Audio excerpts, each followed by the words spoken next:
Баршаларыңызға ассалаумағалейкум. Қазағым деген жанкештілердің көзін құртқан кім?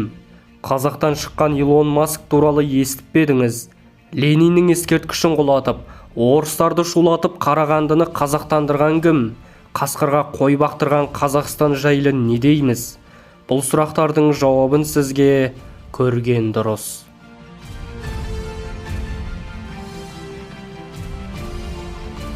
Бір күні Стамбулдың әуежайында бір қазақ жапон жігітімен кездесіп қалыпты. Сонда қазақ қарап тұрмай жапонды былайша әңгімеге тартқан көрінеді. Қазақ: сіздерге қатты тамсанамын, өте алғыр ұлтсыздар. Осы әрбір 10 жапонның 9-ы ақылды, бірі ғана надан шығар, депті. Сонда жапон жігіті: ақылдылар бізде емес, керісінше сіздерде көп. Мысалы 10 жапонның 9-ы надан, біреуі ғана ақылды, ал қазақтың 9-ы ақылды, тек біреуі ғана надан деген екен. Сонда Қазекең: ендеше неге біз артта қалдық та сіздер дамып кеттіңіздер деген екен. Сонда жапон жігіті: мәселе мынада, біз жапондар әлгі 9 наданға бір ақылдыны басшы қып қоямыз. Ал сендер қазақтар әлгі 9 ақылды қазаққа бір ақымақ қазақты басшы қып қоясыздар деген екен. Расымен де сондай. Біздің мемлекетте білімді де білікті басшылардың ғұмыры қысқа, тағдыры талғажау болатыны жасырын емес. Орындарына сипағанды білмейтін сиыр іспеттес сайқымазақтар отыр. Бір ғана мысал: Қазақстан үкіметінің басына Кәрім Мәсімовтен кейін 54 жастағы Серік Ахметов келгенде күпті көңіл жұрт біраз сергіп қалып еді. Серік Ахметовтың жеке басының қасиеттері мен оның жетекшілік еткен кабинетінің кәсіптік біліктілігі мен іскерлігі қандай дәрежеде болды? Еліміздегі соңғы мәліметтерді ақтарып отырып, соңғы уақыттардағы түсініксіз орын ауыстыруларға өзімше зерттеу жүргіздім, және бұл рас болып шықты. Қарағандының қазағы Серік Ахметов әкім болып келгенде орыстанып кеткен Қарағанды қазақ бола бастаған.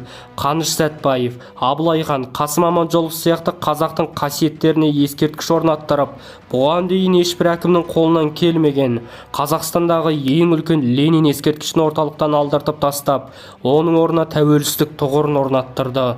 Қарағандының коммунистері жаман, Ленинге тиіскен адамға қатты айбат көрсететін, олардың көшеге топталып наразылық көрсететініне де Серік Ахметов шаңқылына да қараған жоқ. Серік Ахметовтың тағы бір жақсылығы, қасына кіл, елге жаны ашитын қазақи азаматтарды жинай білді. Соның бірі қала әкімі Бауыржан Әбдішев, екіншісі Берік Әбдіғали. Ол Жезқазған қаласының әкімі болып тұрғанда қаланың бүкіл мектептеріне алаш арыстарының есімін бергізді. Ахметовтың өнегесімен ұлтыларына ескерткіш салдыртты. Кейін арқалыққа әкім болып барғанда да осы игі жалғастырды. Мейрам Смағұловта елім дегенде елпілдеген жан болған.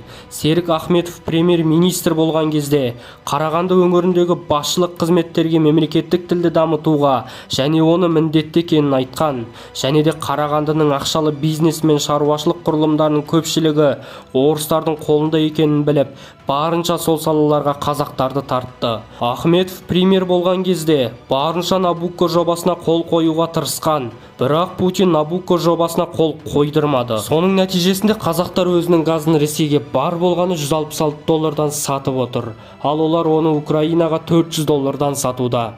Қазақтарға неге өз газын тікелей сатпасқа, ал Ресейге транзит үшін ғана неге төлемеске? Серік Ахметовтың қолына кісен салып, оны өз бауырларына жемқор қылып көрсетуі Путиннің секені айдан анық. Серік Ахметовтың аз уақытта қорғаныс қаржыларын құрдымға жіберуі деген мүмкін емес. Ахметовтың тұтқындалуына тағы бір себеп: Ахметов премьер-министр болып тұрған кезде Ресейдің тек өз мүддесін ойлауына жол бермей, көптеген келісім шарттарға қол қоюдан бас тартқан. Ахметов кеткеннен кейін Қарағанды қайта орыстана бастады.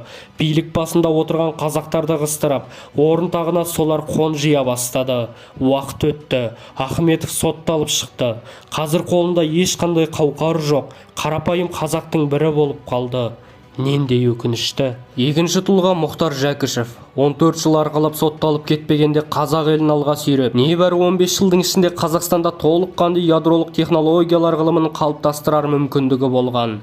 Байтасовқа берген сұхбаты сұрапыл еді. Байып та, байсалды кісі екен.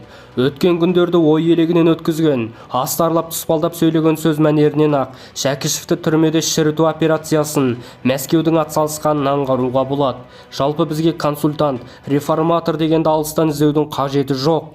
Қолдан іс келетін азаматтар іргемізде жүр.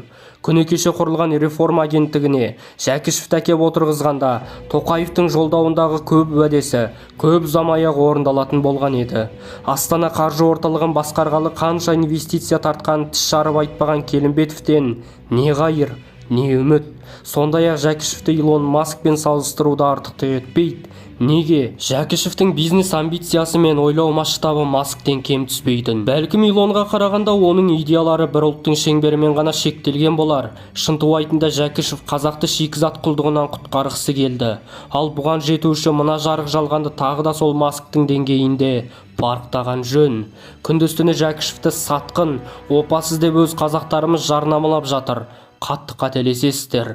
Мұхтар Джакишев ол Қазақстанның өркендеуіне үлес қосқан азамат. Қазатомпромға Джакишев келіп, оған барынша өз үлесін қосты. Қазақ пен Шиелідегі уран өндіру бүгінгідей дәрежеге жетуі не ғайбыл еді. Уран өндіруден Қазақстанды алдыңғы қатарлы елдердің қатарына қосқан Мұхтар Джакишев болатын. Және қазақтардың жағдайына ураннан келетін экологиялық зардаптардың алдын болжап, оның қаупі жайлы баяндама жасағанда сол азамат болатын. Мұхтар Джакишевті орнынан алдырған, оның түрмеге отыруына да кімдердің себепші болғанын білесіздер.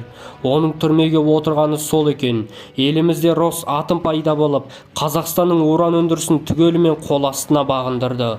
Осылай Путин өз мақсатына жетті. Ал өз қазағы өз бауырын түрмеге қамап, өз тамырына өзі балта шапты.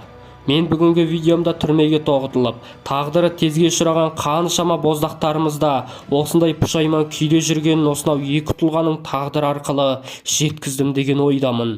Осындай ақылмандардан ада қалып, қойын қасқырға бақтырған не деген бақытсыз халық едік. Құрметтілерім, қайдағы бір жұлдызсымақтардың ішкені мен жегенін, кигені мен сүйгенін тамашалап, сұрықсыз, құнары жоқ вайнерлердің видеоларын көргенше көкейге қонымды, санаға сапалы қорек беретін біздей жастардың көрілім санын көбейтіңіздер, арнаға тіркеліңіздер, туыс-туған, ағайын жұрт, көрші-қолаңдарыңызбен бөлісіңіздер. Көкіректеріңізге білім мен ғылымның шамын жағып, теңіздің тамшысындай пайдамызды тигізу біздің басты мақсатымыз. Қоғамда болып жатқан жат құбылыстарды, тіл менен дінді, салт дәстүр мен әдебиетті, сіздер естіп көрмеген тарих пен саяси ақпараттарды, ғылыми жаңалықтарды мейлінше тәуелсіз көзқараспен насихаттайтын боламыз. Сіздердің жүрек жарды пікірлеріңіз бен лүпілдеріңіз бізге шексіз шабыттар сыйлайды. Еңбек қашанда бізден, шабыт беру сіздерден болады ағайын. Арна авторы жас тәуелсіз журналистердің бірі Бағжан Бақбергенұлы. Сіз үшін көрген дұрыс арнасы.